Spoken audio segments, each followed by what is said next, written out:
Hello friends, welcome to my channel tulip ব্লগসে তোমাদের অনেক স্বাগত। সকাল সকাল দেখো একটা ব্লগে চলে এলাম, নতুনত্ব একটা ব্লগ। আমার ঘরের পেছনে একটা কলা গাছ দেখতে পাচ্ছ, এই যে লম্বা একটা কলা গাছ।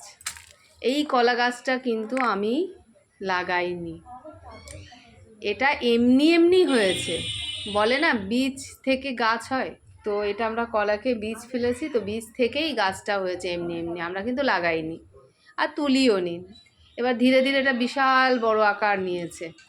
আর সব থেকে বড় ব্যাপার দেখো, আমাদের এই পেছনের দিকটা, আমাদের যখন দোতলা করা হয় তখন ঘরের প্রচুর পরিমাণে রাবিশ ফেলানো, এখানে মানে প্রচুর ডিপ করে রাবিশ ফেলানো।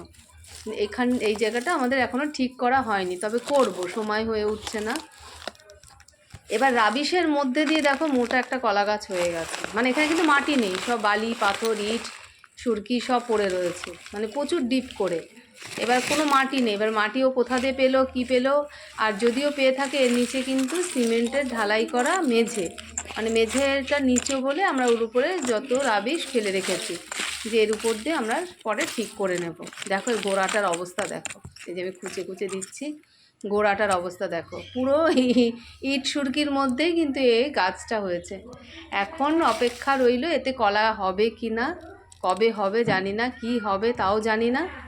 এবার দেখি গাছটাতে কবে ফল ধরে। এই যে লম্বা একটা গাছ হয়ে রয়েছে।